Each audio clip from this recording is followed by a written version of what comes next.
The aim of the photography class is to teach visual literacy. We learn the vocabulary and grammar of how ideas and emotions are expressed through a visual medium. The visual literacy is a form of creative and critical thinking that enhances your emotional and intellectual capacities. Here are some of the tools we learned this year. We start by understanding how the camera works. We have the lens, we take away the lens, and inside the camera, I let Alicia explain. This is Alicia Layson on photography. In the camera, there is a mirror, and behind that is a shutter. And then there's a thing that helps, a digital image sensor that helps capture the image. Peace out, photography! Shutter speed is the length of time in which the digital sensor inside the camera is exposed to light. It measures how long the camera shutter is open when taking a photo or picture. So you can freeze time or slow it down.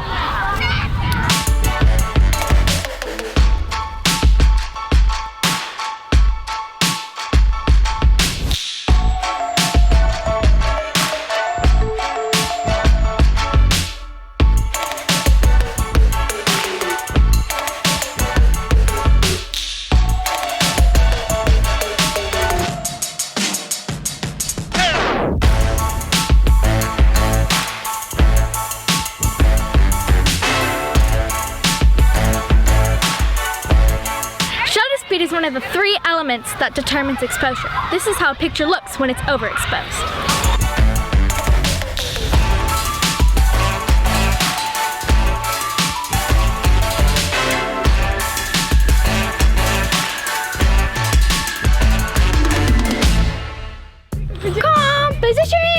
Composition is the arrangement of visual elements in a work of art. One of the main guidelines in composition is the rule of thirds. You should imagine the picture divided into 9 equal parts by 2 equally spaced horizontal or vertical lines, right? Important compositional elements should be placed along these lines or their intersections. Aligning a subject in these points creates more tension, energy, and interest in the composition.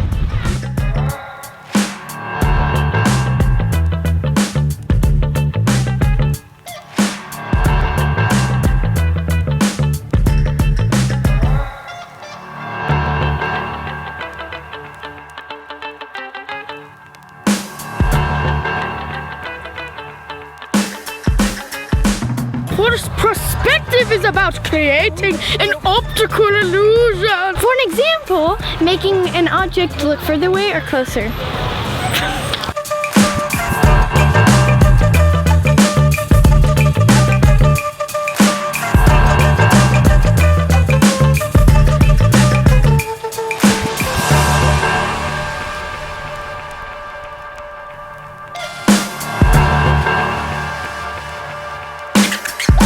Camera angle impacts the way you perceive a subject.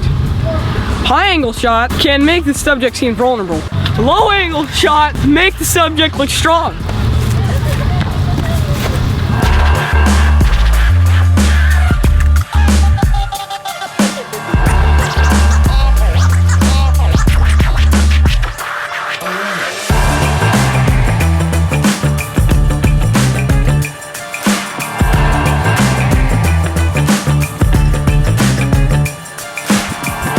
High angle shot can make the subject seem vulnerable.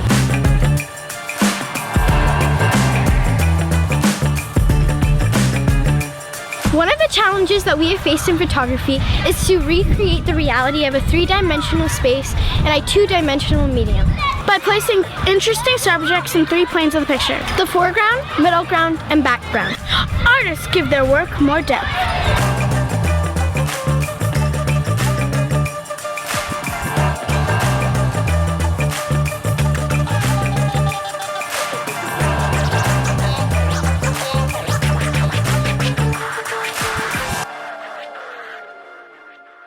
Focal length tells you how wide the lens is. The lower the number is, the wider the shot will be.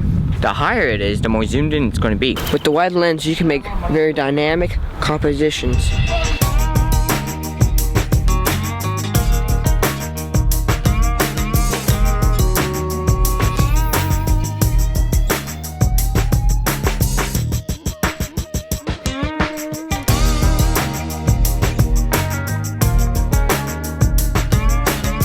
also learn how different focal lengths record differently the distance between the subject and the background and the shape of the subject.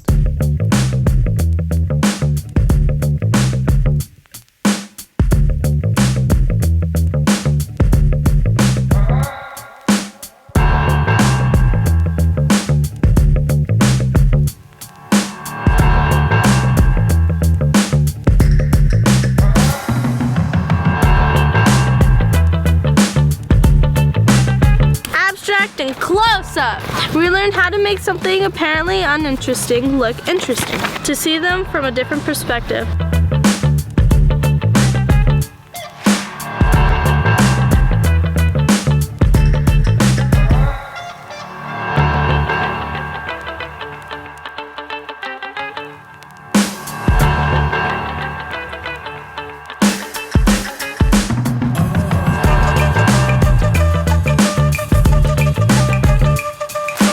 We also learned how to use Photoshop to make cool stuff.